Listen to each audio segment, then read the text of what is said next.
Nous sommes dans une situation un petit peu qui nous amène à être beaucoup plus radicaux parce que nous pensons vraiment que le système actuel n'est pas aménageable. On ne peut pas l'aménager parce que c'est une logique qui est elle-même erronée. Il ne peut pas y avoir de solution sans un changement de paradigme.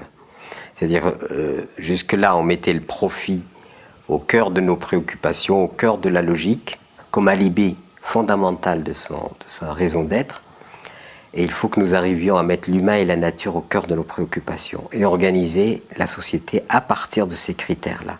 Si nous étions dans une évolution extraordinaire, on n'aurait pas besoin ni de gendarmes, ni de tribunaux, ni d'avocats, ni de juges, ni de quoi que ce soit, mais il se trouve que nous ne sommes pas évolués. Je n'ai pas de souci par rapport à la planète, j'ai des soucis par rapport à l'être humain. C'est-à-dire qu'en fait, l'être humain est en train, petit à petit, de s'éradiquer lui-même, par vanité et par crétinerie, d'un système qui l'a fait advenir. Parce au lieu de se vivre comme faisant partie de ce système, il se vit comme étant le prince et le patron de ce système. Vous avez un individu qui est manipulé et donc impuissant, et dans l'impuissance de penser même, ou de se penser dans le système. C'est-à-dire que l'aliénation devient la norme. Et elle est proposée, elle est intégrée pratiquement dans la psyché collective comme la norme.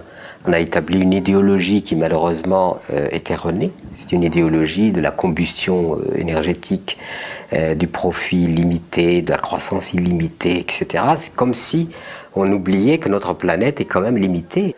Il faut savoir qu'on a fait un hold-up sur le bien commun.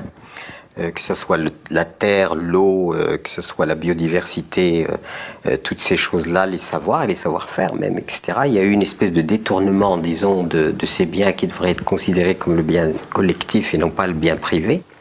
De quoi avons-nous besoin? Nos besoins, nos besoins, c'est quand même de manger à sa faim, c'est quand même avoir accès à une eau potable, c'est d'être vêtu, c'est d'avoir un toit, et c'est de se soigner ou d'être soigné. Ce sont les 5 nécessités basiques, indispensables.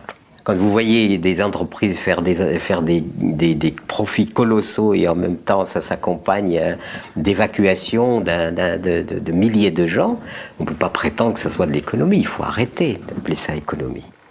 Ce qu'on appelle l'économie, elle sert beaucoup plus le superflu que le bien réel. Parce que si on avait appliqué la véritable économie sur cette planète, personne ne manquerait des 5 nécessités. Personne ne manquerait de cela. Parce que l'économie, par définition, elle a sa noblesse. C'est-à-dire qu'elle va gérer et réguler les biens au profit du plus grand nombre. Et le problème du superflu, c'est qu'il est sans limite. Vous pouvez avoir 40 yachts, 70 avions privés, on vous applaudira comme ayant bien réussi dans la vie. Donc aujourd'hui, il faudrait repenser le monde, penser le monde autrement, et créer des institutions qui seraient adaptées à l'évolution du monde tel qu'il est. Or, qui va le faire? Parce que ceux qui sont formés à gérer les institutions, ce sont des gens qui ont été issus même de l'idéologie, et qui ne peuvent pas penser autrement que dans la grille qu'impose l'idéologie. Il y a des besoins, il y a des aspirations, il y a des nécessités qui se déclarent de plus en plus. Et ces nécessités, ces aspirations font que la société civile devient une espèce de laboratoire d'expérimentation du futur. C'est dans la société civile qu'est le futur.